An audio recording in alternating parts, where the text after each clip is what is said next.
So, I think we're pretty much good to go. So, a very good morning to you all. Thank you. You are alive out there. Welcome along to NIC 5th edition. For my first session, my name is Andy Malone. I'm going to be your presenter for the next 60 minutes. So, what can I teach you about forensics in 60 minutes? Are you all going to be an expert in 60 minutes? I doubt that, but hopefully there'll be some interesting information in here for you. So this session, my first of 3 sessions at NIC, my second one this afternoon, is the biometric, $6 million biometric man. So if you want to know about biometric identity and authentication and how it's moving forward, but it's more how it works. What is it and how it works? It's quite interesting, actually. So for this first session, who am I, by the way? For those of you who have not seen me before, my name is Andy Malone. I'm from Scotland. So it's just across the water there, of course. And what are we famous for? That's right, we're famous for sheep. Yes, we have lots of sheep. So I'm an MVP in enterprise security and soon to be Azure security. I'm a trainer for 20 years, and I do lots of conferences and blah, blah, blah. And I promise, whatever happens, I'm not going to mention my book, okay? So, no, seriously. My book is a science fiction thriller. It was called The Seventh Day. It's been out about a year and a half, and more about that later. Buy your copy today. Okay. So, what are we going to talk about this session? We're going to talk mainly about forensics and eDiscovery. Now, I really wanted to show you the Azure Forensics portal, but I'm not allowed to. It's not open yet. So I will talk a little bit about it later and how that's going to work. Very exciting, actually. We are going to talk really in this session on 2 things. We'll talk about forensics and we'll talk about eDiscovery. First of all, do we have any forensic experts in the room? That's what I thought. Okay. Nobody's a forensic expert. Yes, we're all knowledgeable, but this is a fairly new science. It's a fairly new technology. Forensics, on the other hand, has been out for about almost 130, 140 years. So we're going to talk about how forensics and digital forensics kind of come together. So first of all, what is forensics? Well, digital forensics is the application of science for the identification, examination, collection, and analysis of data, preserving information, and maintaining a strict chain of custody. So in years gone by, if you committed a crime, and let's say you stabbed somebody, the police are going to gather some evidence. They're going to gather the weapon, the knife, but how can they prove that that knife belonged to you? So they're going to look for things like, well, in the old days, they would go for things like fingerprints. Yes, so a fingerprint would potentially prove that you had your hand on that knife. But what may have been 3 or 4 or 5 or 6 pieces of evidence, 20, 30, 40 years ago, has to now be 400 pieces of evidence. So very, very detailed, and you have to prove something beyond reasonable doubt. So of course, with IT, forensics, digital forensics is a fairly new science.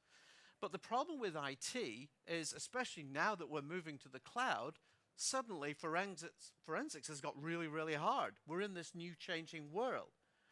So we need to, first of all, we need to update our security policies, our security procedures to take security into account. We need to think about developing and maintaining an incident response plan, especially if we're moving data to the cloud. I don't want to move my data to the cloud because it's outside of Norway.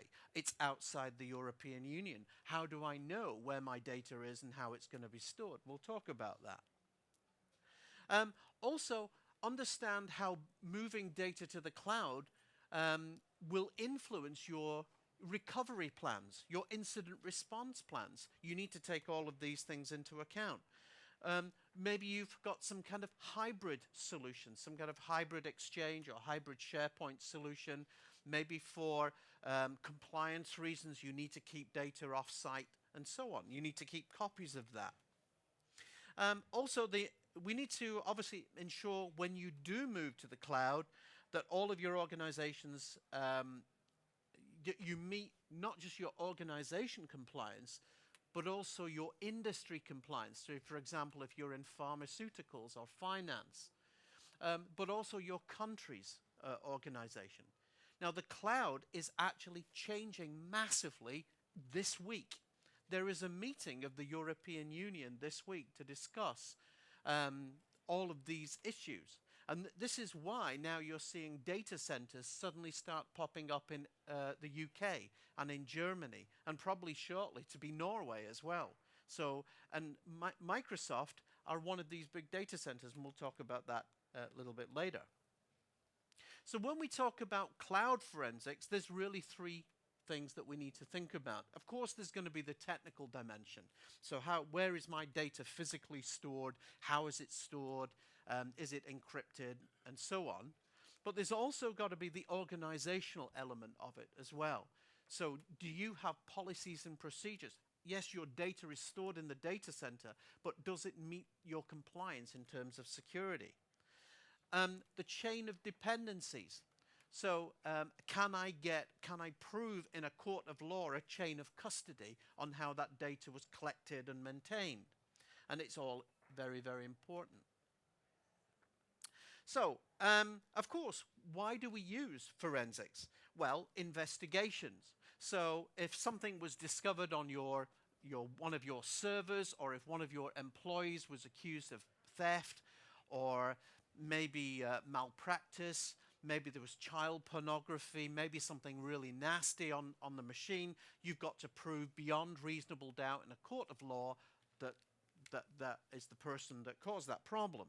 So digital investigations, obviously the number one reason. Troubleshooting is another reason. Okay, so things like log files, audit logs, audit trails can be really, really useful when performing, if you've got problems. So I didn't receive that email. Well, I have to prove that you actually did receive that email, and I can do that through log files. So log monitoring. Data and system recovery. So basically when the shit hits the fan and it goes horribly wrong, you've got to get that system back up very, very quickly. And of course, if you're going to a paid cloud service, that paid cloud service will typically have an SLA, a software license agreement, some kind of licensed software assurance model. So, and again, this software assurance will typically be financially backed. Okay, now it's worth knowing that most providers, when we say financially backed, they only give you, let's say, 12 months of fees. Yes, so basically, if a Microsoft data center went kaput and they did lose your data, then you can really claim 12 months of free service. That's it. That's as far as the limitation goes. Okay, now, the problem with that, by the way, in fact, all cloud providers are pretty much the same. Okay? That's the way it was. Now, it's interesting what's going to come out of the meeting this week in Brussels about how much compensation you will actually be able to claim. And tomorrow, I'm going to be talking more about that. And of course, it's important that due diligence is taken place as well. Due diligence, you need to plan. If you're going to move to the cloud, you're going to move in a secure and responsible way. Also, regulatory compliance. All of these boxes need to be ticked. So from a forensics perspective, a lot of people argue that moving to the cloud, forensics has just got 50% harder. I don't have physical access to the machine anymore. I don't know where my data is. I don't know how it's secured. Is it encrypted? I don't know. I don't know these questions. Who in the data center has access to my data? So this is why it makes it so difficult. In the past, there have been horror stories about, I need to get, a legal copy of data. How can I get a forensic backup of some data from a provider? And I'm not talking about, yes, I can log onto your Facebook page and download your Facebook logs or go onto your Twitter page. That's not a forensic backup. That would not stand up in a court of law. Actually, though, In recent years, I would actually argue the opposite. I would argue that forensics has actually just got 50% easier, especially with the likes of virtual machines. Virtual machines in the cloud are a shrink-wrapped crime scene. Yes, it's right there. You can just take a snapshot, a copy of that virtual machine, and the perpetrator would have no idea that you're actually onto them. You've got log files, compliance issues. So massive, certainly these last couple of years, there are massive improvements in cloud forensics. We also have the CSA, the Cloud Security Alliance. These guys are doing a fantastic job of this.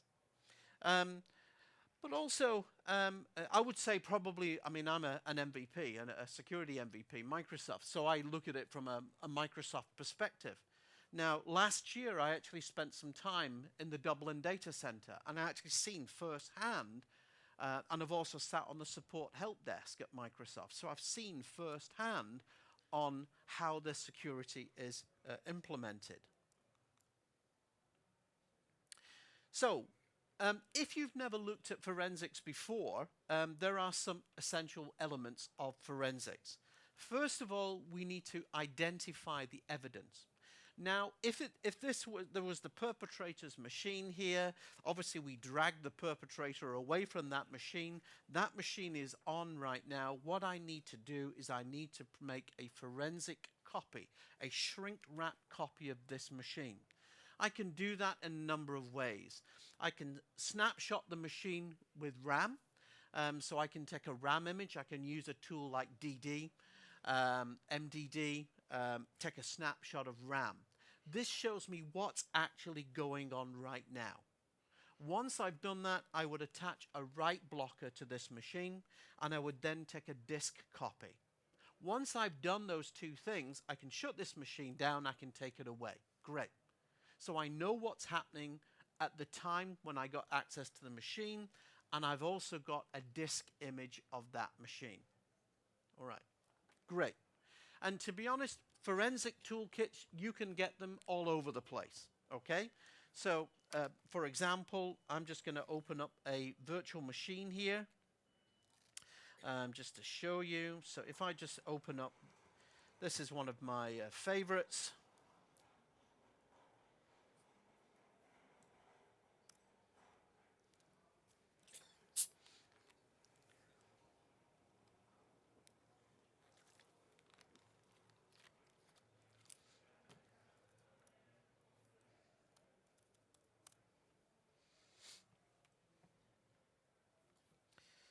Okay, so what we have here is this, you know, people amaze me. They go, oh, I could hack your machine and I could get this and I could get access. Of course they can.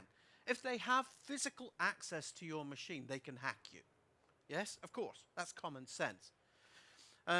You want to make it harder for them? Encrypt your machine. Don't let them get access to your physical machine. Also, try and stop them data in transit, you know, SSL, IPsec, and so on. That would make you 1,000 times more secure. So you can see here what I've got is I've got lots of attacking tools. So things like reconnaissance tools, scanning, network scanning tools. But I've also got a whole library of forensics tools as well. You can search for this toolkit on the web. Absolutely free. If you want a copy of it, give me a disk and I'll give you a copy. Okay? So the tools are out there. Really, really simple to use. Okay.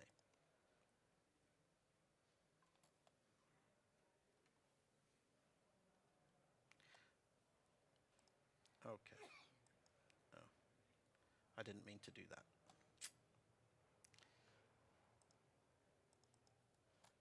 Just fire this one back up.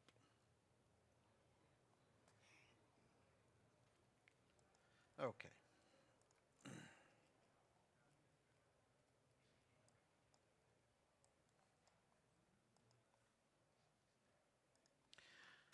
Alrighty. So the first thing you've got to do is you've got to think about collecting that evidence.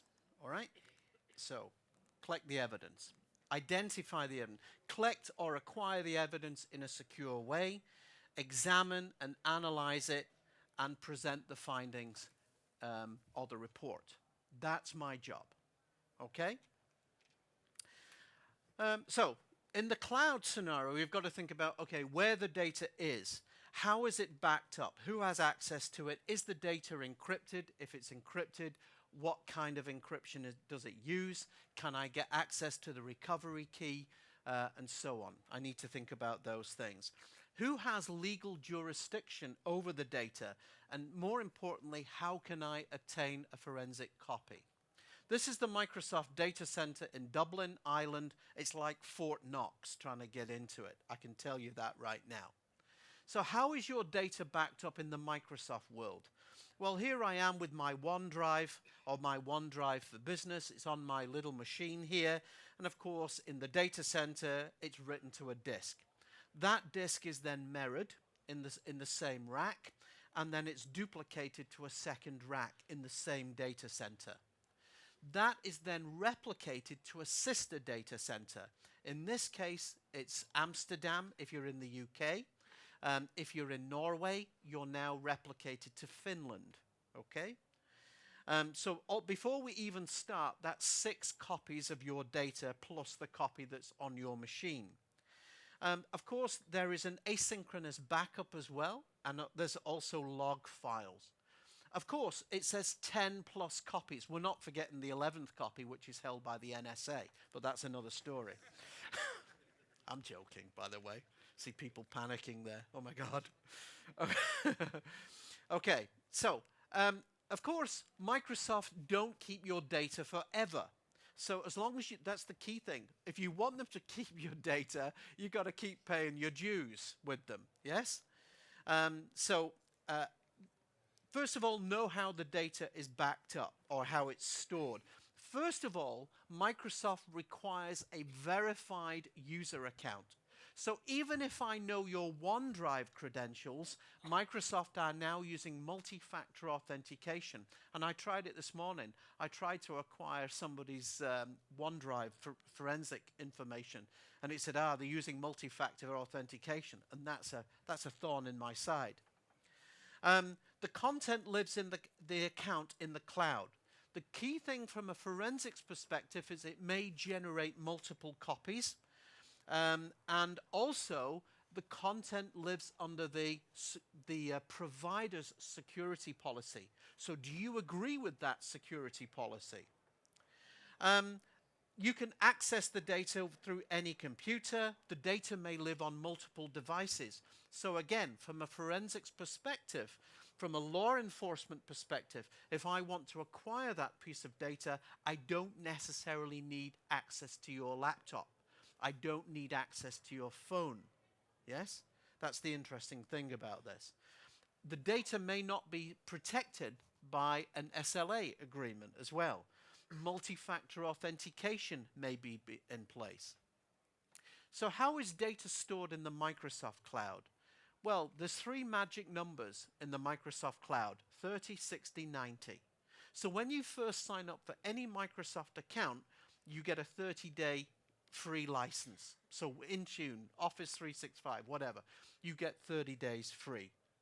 At the end of that, you can renew and get 60 days. So on day 61, that account goes into reduced functionality mode. And on day 90, that data is gone forever. It's wiped forever. From a forensics perspective as well, for Exchange mailboxes, if you delete an item in Exchange Online, they say it goes into the mailbox for 30 days. That's not true. It actually goes in for 14 days. You need to extend it to 30 days. At the end of 30 days, it can be extended only through a paid subscription. Now, from a forensics perspective, if I walked away from a Microsoft account and you think, oh my God, I've got to prove this in a court of law, is there a way to extend this? Okay. Officially, no. Unofficially, yes. Okay? So when you log on through Microsoft, essentially what happens, you log on to your machine here. When you, let's say, for example, Microsoft Office Pro Plus, it's got two hidden files, OSS and OSE.exe. The OSS is the online subscription service, and the OSE is the online subscription engine or agent, OSA rather. So basically when you log in, it connects to the cloud, it checks to see if your subscription is still valid.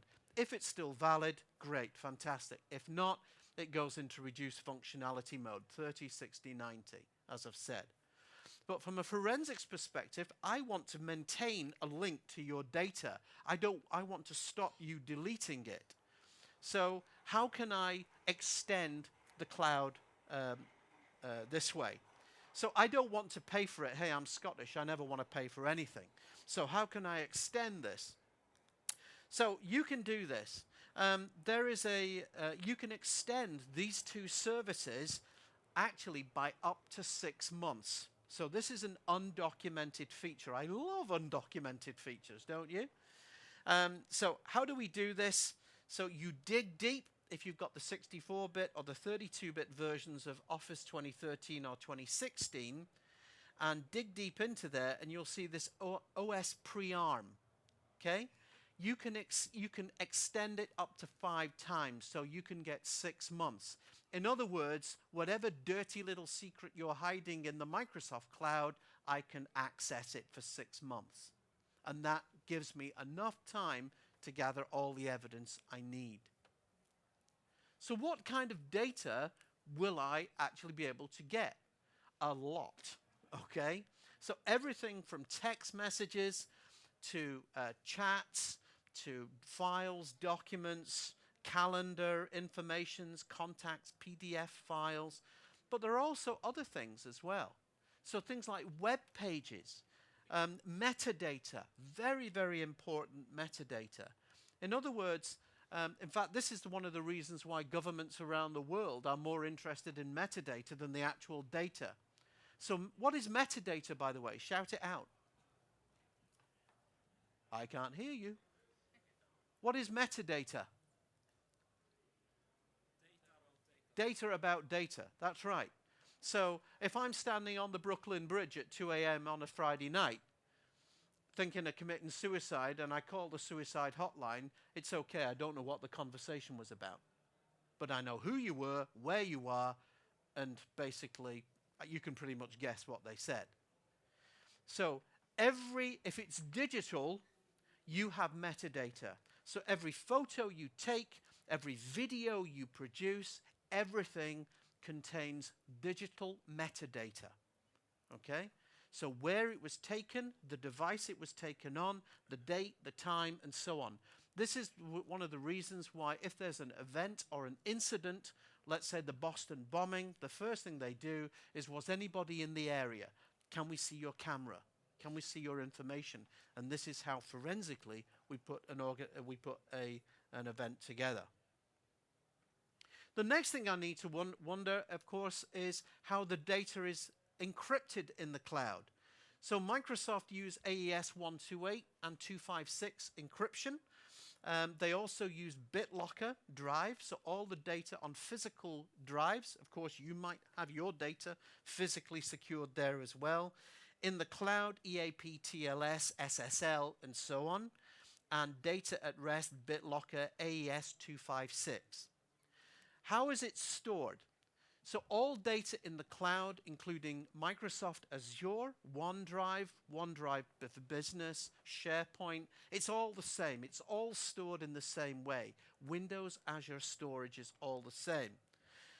So essentially here, you save a document up to the cloud. It generates a master AES key. It's an AES 256. It breaks that data down into chunks, and each chunk is assigned a unique AES key. Okay? Every single chunk, and it's generated every single time. Yeah? That data is then transmitted over to cloud storage. It's transmitted over SSL. Depending on the data, the type of data, it will either be stored in file storage, blob storage, and so on. I'll talk more about that tomorrow. What's interesting, though, is a common question I get asked is, does Microsoft have access to my data? Do the cloud companies have access to my data? I can tell you right now that as a Microsoft employee, if I wanted to access your data, it would be very, very difficult for me to do that, and ultimately you would have to authorize it, okay?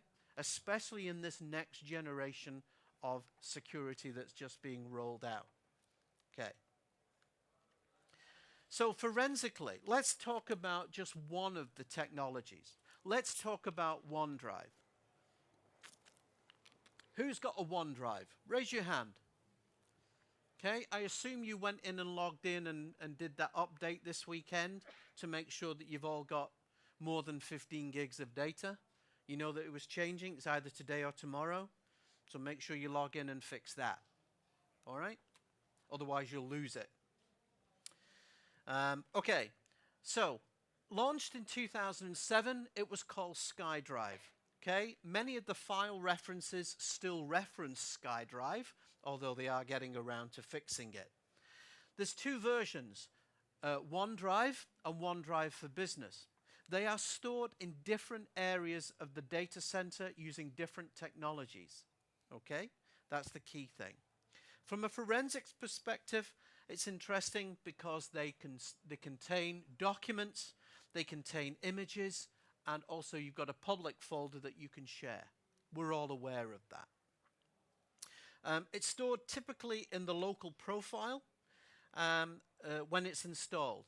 What makes it interesting, though, is when you install the tool, from a forensics perspective, I now have, obviously, if I can get a physical copy of your data from your machine or your phone, fantastic.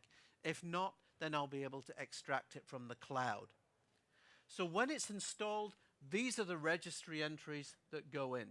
Okay, so it installs a number. So if you try to uninstall OneDrive, you get rid of it, it still leaves residue. So from a forensics perspective, I would go in, I would still see that residue. I know that you've got a OneDrive. If I know your email address, I can pretty much guess what your password is going to be. The files are created. So there are 4 subfolders created here. So the 4 subfolders, many of these are hidden. You've got a settings folder, you've got a log folder, a setup, and an update folder. All right? And again, they, depending on the device, of course, that you have. There are a number of interesting files. So, for example, OneDrive settings.ini include things like the maximum file size bytes. So this is the maximum size in your terms and conditions that you can store. So at the moment, the maximum file size is 10 gig, which is big enough for any movie, eh? No, that's another story. Okay, so the maximum file size transfers per day, the maximum number of requests, but more than that, the data center, when you send a request to and from the cloud, it also stores metadata, things like IP address information. So where's it going from, where's it going to? And also we have a log of the device as well, the different types of devices that you're sending the data to. The number of concurrent uploads. A very important file is the user CL, the CID, cloud ID.ini. This is really, really important because it's unique, and this is what makes it very interesting. We also have a client pol.ini, an information file, and that client policy, again, it contains what I've just mentioned. These are the elements that I've just mentioned. So things like the maximum file size, maximum number of transfers, the version number, the last time that synchronization took place, and so on. If we peel back, the cloud ID is very interesting. So for example, this is your cloud ID here. and that cloud ID, so Andy at OneDrive.com, has a cloud ID of this. If you actually do a search on the web for that cloud ID, very cleverly, if you have a photo in your profile, it will return the photo of the person. Pretty cool, yes? So this is why it's not a good idea to have a photo on your OneDrive public, because anybody could go in and look at it potentially. Okay.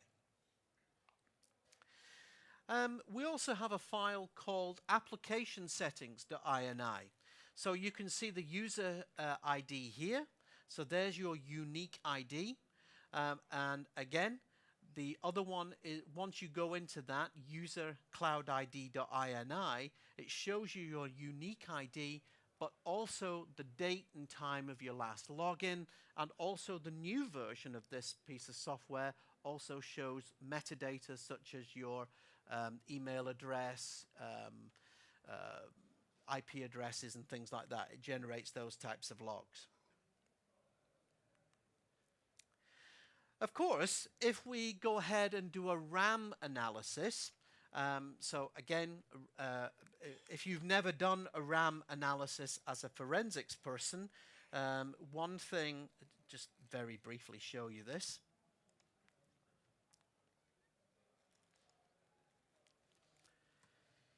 Okay, so what I'm going to do is I am going to, let's just get this.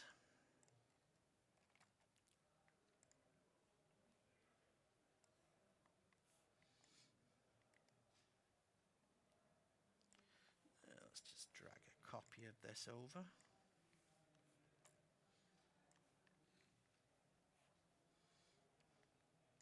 Oh, I already had one. I'm just going to run this as administrator. Okay, so this is WinHex, and a fantastic piece of technology. I'm just going to open up a file. So here's a JPG file, for example. So if I open up a JPG file, yep, you can see here. What I'm looking for here is this.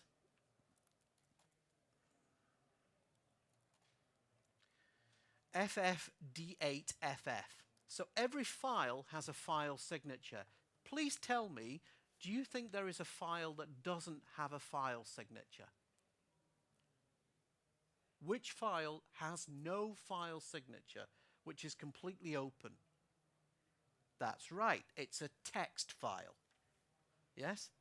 That's why you should never transmit or store data in text, because it just rips out as plain text. Okay? So potentially I can open, so in fact, here's one I made earlier. If I open up my C drive here, there's lots of really, really interesting stuff here. So the master file table, for example, the boot manager, and the really important thing, the hyperfill.sys file. So the hyperfill.sys file is what's basically stored in RAM. So most of us have some kind of power management running. And if you've got power management, you can, basically you close your lid, it takes a snapshot of what's in RAM. So if you're using BitLocker, if you're using TrueCrypt, any credentials that you've got are captured in RAM, and I can then take that.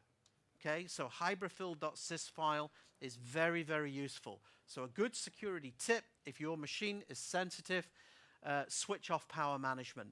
Never put it into sleep mode, physically switch the machine off. Okay, that's the first thing. So file signatures, really, really useful. Again, there are a number of tools that I can use for that. So WinHex is one of those files. Another interesting tool is a tool called Sublime Text. This does something similar. Again, I can load in the page file, and I can do a search for secrets, passwords, and so on.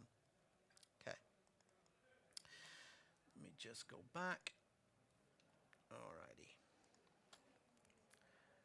So, getting a memory dump then is, again, very, very important. So a RAM analysis is one of the foundational tools that any forensic person will need to learn. Okay. So obviously, from a OneDrive perspective, I can pull out email addresses, the version number, the configuration path, the local system folder, file names, and so on. More importantly, a hex analysis, if I rip off files and look for a JPG file, if it doesn't have that FFD8FF signature, I know that it's either encrypted or you're trying to fool me by changing the file extension type. So interesting files, hyperfill.sys and the pagefile.sys file. So forensic tools for the cloud. So I've said this for many years, and apart from this, I have a very good working relationship with them, is a tool called Passware. So Passware Forensic.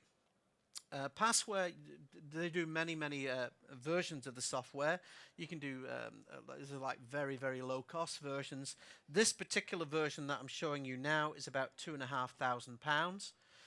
So it's pretty darn expensive, typically used by law enforcement professionals. So I'm just going to go into this version here. So this is Passware Forensic, and believe me when I say there is not a dirty little secret that you can hide that I won't get. I don't care where it is. I don't care what it is. You know, you're going to see speakers, there are security speakers out there that have got all these little scripts and gadgets and things like that. I'm a simple kind of guy. I just want to press a button and I get everything. This is great.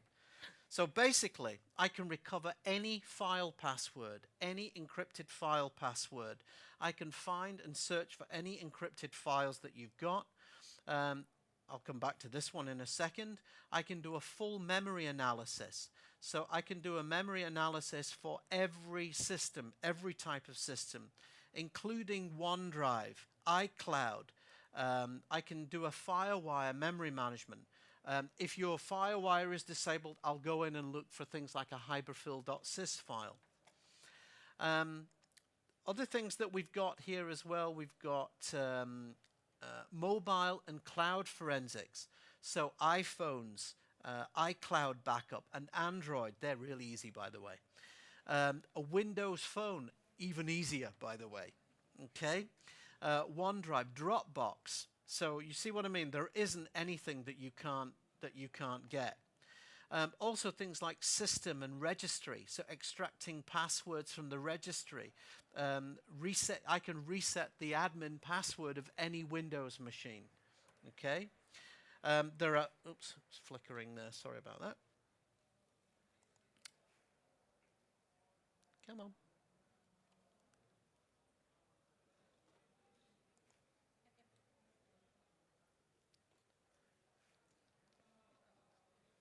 No?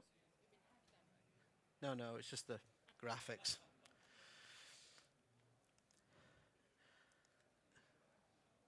Oh. Let's just shut that down a second. It's probably doing updates or something. Right. Anyway, so let me give you an example of Passware then. So this is just a quick walkthrough. This is iCloud. So if I go into iCloud here, I can do a memory analysis of a Windows machine.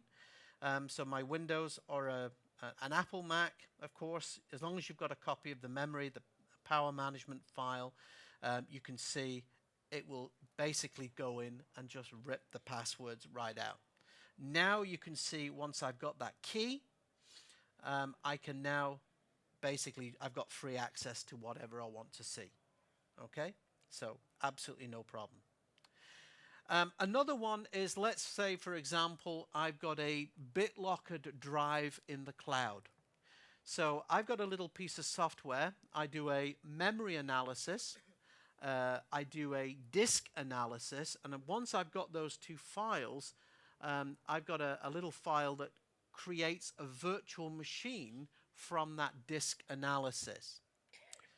And it goes a little bit like this. So I'm going to, first of all, I've got a copy of that file here. So let me show you. And I've captured the file, and I've generated a VHD from that file. Okay, so I've mounted the disk. I don't know the password, but let's open it up in Windows Explorer.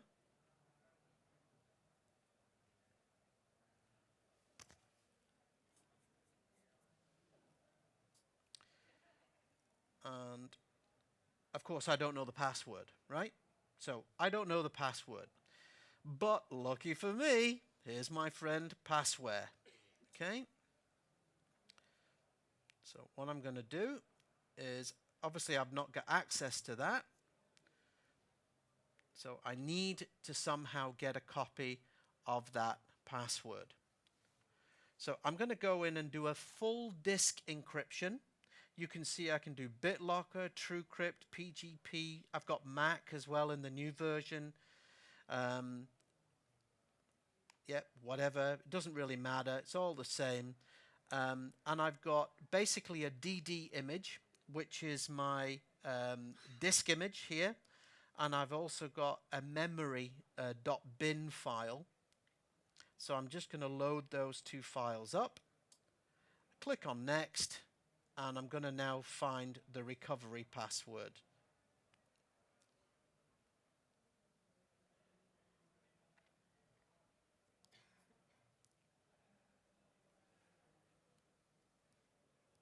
Next. Okay. There we go. So I now have the recovery password. Copy that.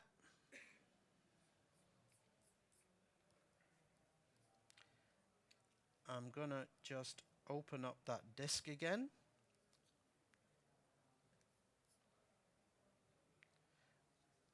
It will ask me for my password.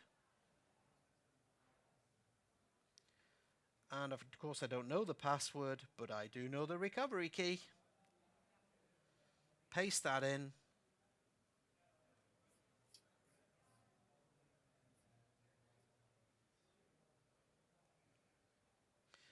And I basically now have access to all your dirty secrets.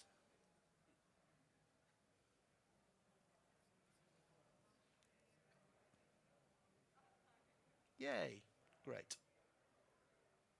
Okay.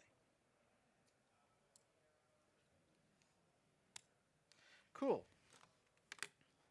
So, even if it's encrypted, doesn't make any difference to me. How can you avoid encryption? How can you avoid that issue? Make sure that your machine's got a TPM module, Trusted Platform Module. Don't use any power management on your machine. That's the same for the Mac as well. So the Mac has got a TPM module just the same. This machine's encrypted with Apple encryption software, and I don't store the passwords in RAM. So there we go. This is just a fun little tool. This was just a fun little thing that I discovered. Edit this cookie.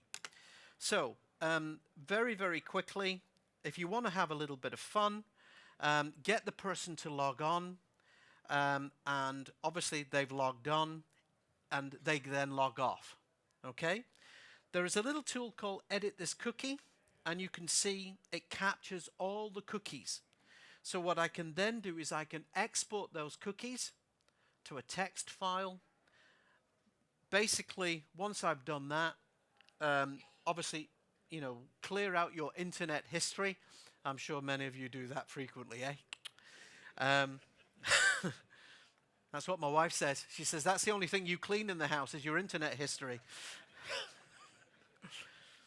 Okay, so, obviously, you know, that machine's now clear. I come in and I just basically import the cookies, and it just logs me straight into your secured page. So that's a really nice little feature. That's called edit this cookie.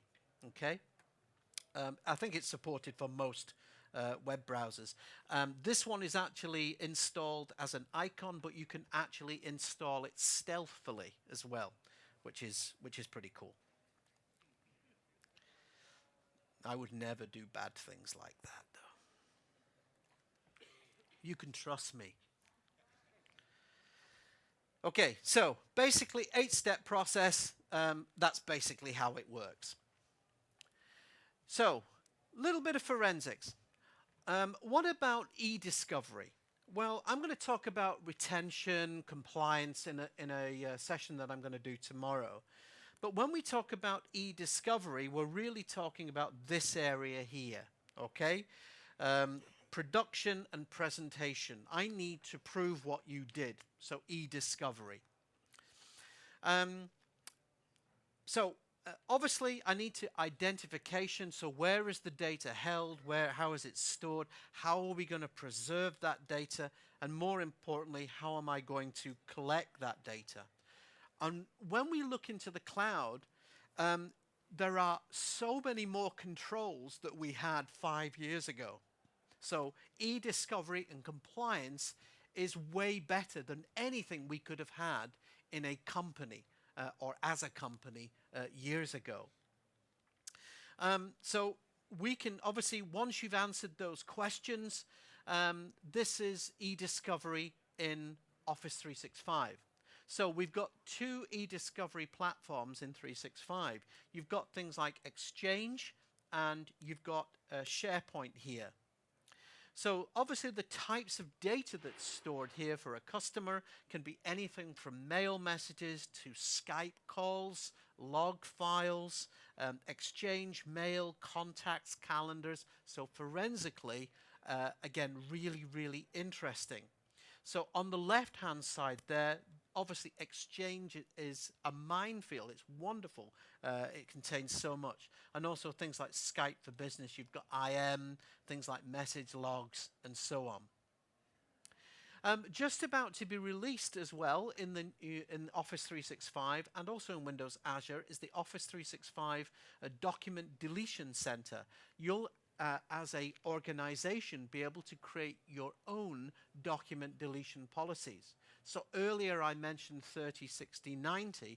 You can actually now set up rules for, okay, you know, Bob works in the finance department. What happens when he clicks delete?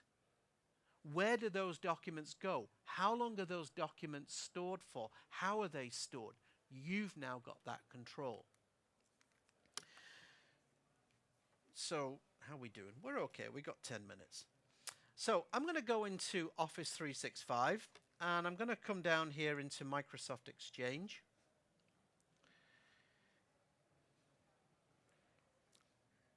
It opens like lightning, as you can see. And I'm going to go into a couple of interesting things. First of all, recipients. So one important aspect. In fact, let me just open up my email. Remember the old PST files? PST files were a standalone machine. They were on a standalone machine. So now we can actually have, instead of a local PST file, you can now create an online archive. So here is Chandler Bing. I'm a big Friends fan, sorry. If I go into mailbox features here, and one of the mailbox features that I want to actually enable is, where am I? Archiving here. Yeah, so I can go in and enable archiving, and I can call this Chandler's Archive. So he will now have an archive storage in Outlook. Another interesting thing as well, if I think or suspect that Chandler has been downloading squirrel sex pictures, I can, well, he might, you know, I can go in and I can actually place his mailbox on litigation hold here, legal hold. Now, what that actually means is I can go in, Chandler's email will still continue to flow, He doesn't have to know about this, but when he deletes email, the email is not deleted. Okay, so from a forensics perspective, I can go in and I can then go in and have a look at that. Now, just close that down. So, compliance management as well. Interesting. We have this new in-place eDiscovery and hold. The reason I'm getting that, by the way, is because he's not logged on. So I can go in here and I can now create a new in-place in eDiscovery hold. So I'll just call it test. And two things. Do you want to search for a specific piece of information, or which mailboxes do you want to search through? For the purpose of this demo, I'm just going to say, let's just say search all. Sorry, actually choose. And do you want to include all content, or do you want to filter specific data to, from, file types, and so on? Again, I'm just going to filter everything. Do you want me to in-place hold? So do you want to set this on hold? Do you want to hold it indefinitely, or specify the number of days? Okay. I actually, I know a company in London that actually uses this for all their mailboxes. Do bear in mind that only certain online plans support this, by the way. It needs to be Exchange Plan 2 in Office 365. Okay, so I click Finish, and that's me basically done with that. So that is in place hold there. In SharePoint, likewise, I can also go into SharePoint. This is quite interesting, though. Rather than going in there, if I go into... I can obviously go into each of the tools themselves, but in Office 365, we also have this compliance center as well.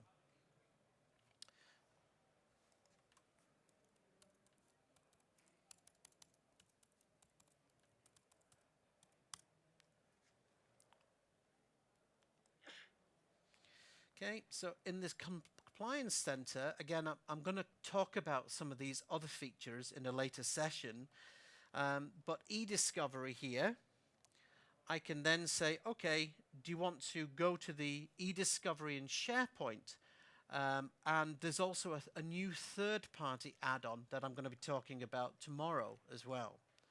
So in the SharePoint Discovery Center, again, I can create a new eDiscovery case.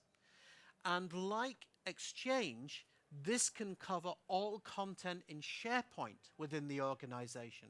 It can cover OneDrive for business, document types, specific users, all users. Do you want to look for content within a specific date and time period? Very, very powerful feature. Definitely check it out and have a look. Okay? Again, I'm running out of time, so if you want to have a play with this, go in and just create a 30-day account. It's free. You can have as many accounts as you like, and go in and have a look at that. I'll probably do a full demo of this tomorrow in my cloud security session, but very interesting anyway. So the tools are there. The tools are there in Office 365, SharePoint, and Exchange Online. So other interesting features. So something that we've had in Exchange for years, from a forensics perspective, we called it message tracking. So whether you want to use this tool for troubleshooting, or whether you want to use it for forensics, so I can actually prove that I sent you this message, that it was received, yes? You can use this message trace tool, okay? Another thing, and you get a nice log file of that. That's in Microsoft Exchange, so again, that's an example of that. NDRs. I've got a friend that swears that NDRs, non-delivery ports, are the best hacking tool ever. So if I just put any email address of your company, it will give me your server ID, your IP address, and contact. That's a wonderful hacking tool. okay? And there's no defense against it. But on another side, non-delivery reports are really, really useful from a forensics perspective as well. So it gives me the generating server, the date, the time. And again, there are a number of different types of reports. The error codes are of particular interest. So error code 511, it's a bad destination. 523, the message is too big. So for example, in the cloud, you've got by default, you've got a 35 gig message limit, message attachment limit. Actually, it can be 150 meg, but you need to actually enable it. It's off by default. So out of the box, it's 35 meg attachment. 500, yes, that's just like a ping type message. It checks the domain. And then a 522, it lets me know that the user's mailbox is actually full. Auditing is also really, really useful. So one of the nice things in Office 365 is, as an administrator, I can actually go in and view the audit logs.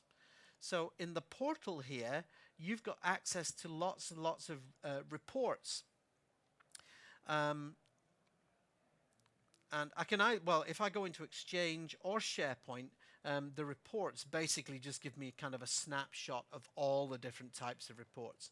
So I've got lots of different auditing changes. So for example, if I made you an administrator, you've also got an external admin report. So you can actually see if a Microsoft employee has accessed your data. So again, the audit reports are really, really good. Again, I apologize, I've put too many slides in here.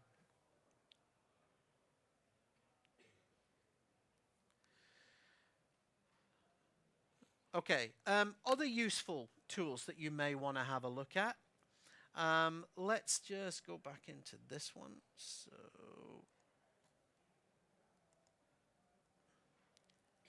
a really useful, not just forensics tool, but a really useful troubleshooting tool, by the way, that Microsoft use internally. So when you call their support help desk, they'll use a tool like this. Is called Timber.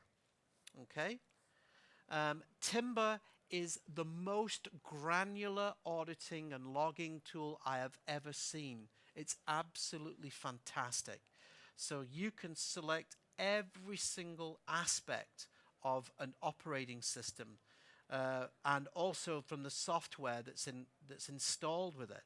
So I can go into Windows. I can say, okay, am I looking for errors, warnings? I can extremely granular. So I'm just going to tick a whole bunch of stuff here.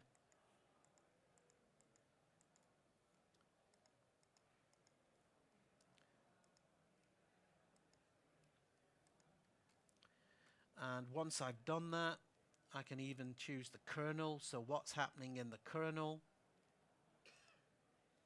So any potential errors, any problems. Okay, so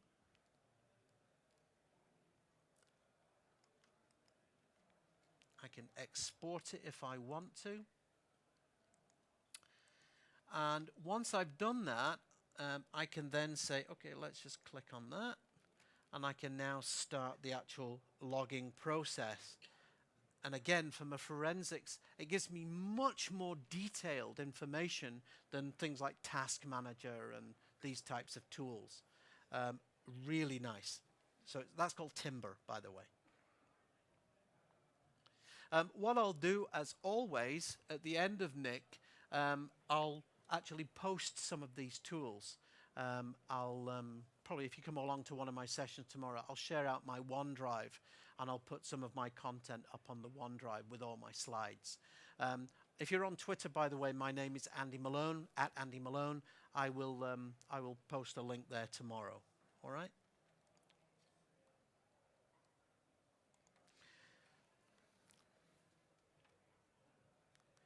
Alrighty. So, other vendors. I gotta say, and I'm not just being biased, but Microsoft are definitely one of the vendors that are investing heavily in forensics and security. Amazon are not doing too bad. They don't have nearly as much. Google, again, they definitely lag behind. The free services, the free cloud services, again, you can go in and you can pull off logs, but also if I know your details, I can do that as well. I mentioned who has access at Microsoft to your Microsoft accounts. And this is basically how it works. So if law enforcement or support or somebody or a technician at Microsoft wants to gain access to a Microsoft account, first of all, he needs to go to his manager and actually documented evidence to why he needs access to your account. Once he's done that, that gets escalated up, but eventually it will come back to you and you need to approve it. Okay? The only exception to that rule is law enforcement that have legal jurisdiction, a legal document. Okay? That can be overridden at that point. Okay. I know I'm 2 minutes over, but you're okay. One interesting thing that I definitely want to mention, and I'm going to talk about this in much more detail tomorrow, is the brand new Azure Security Center. So currently in preview, this is absolutely awesome. So I've got a number of virtual machines running here. You can see that it's making some recommendations to me. So those recommendations, if I click here, it says, okay, do you want me to go ahead and install anti-malware? So it detects that maybe anti-malware is not installed on the VM or that something's not configured. So you might want to restrict IP addresses or, so it will make some recommendations. Another thing that you might want to consider is actually configuring a security policy for your organization. So things like, system updates, baseline rules. So it's going to monitor these things for you. Things like network security groups. So when we talk about network security groups, of course, we're actually talking about things like inbound security, outbound security rules, network interfaces, all of those types of things that you would typically find on a firewall. Okay, very powerful tool. So this is the new Azure Security Center. Definitely worth having a look. And again, it's in preview just now. So that's the Azure Security Center. Brand new and inbound is the new Forensics Center. And again, I'm sorry I can't show you this. They're not allowing me to do this. But basically, this is when you start getting into your VMs, your virtual machines. So now if I want to take a forensic copy, I just click one button and it generates a forensic copy of that virtual machine. I can then take that offline. I can then investigate. I can, again, I've got plenty of time to do that. The user may or may not know. Okay? So this is an absolutely fantastic service, and the preview is coming out soon, so you'll get a chance to have a look at that. Very interesting as well. Microsoft are very transparent about the legal requests that they get. And you can go to this particular web page, and you can actually see the law enforcement requests that Microsoft get. Okay, so again, transparency, very important. So there we have it. Just a look at some of the forensic tools, some of the eDiscovery tools that are available. I hope that you can join me a little bit later on. It would be awesome to see you in my biometrics session. Now, I promise I'm not going to mention my book, okay? But I am going to mention the new book.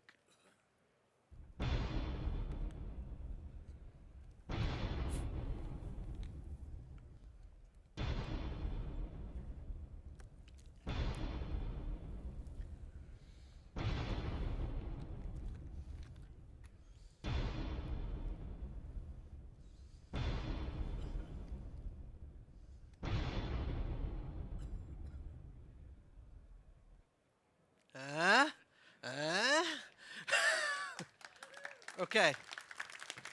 Enjoy, Nick. Have a fantastic time. I'll see you later on. Thank you.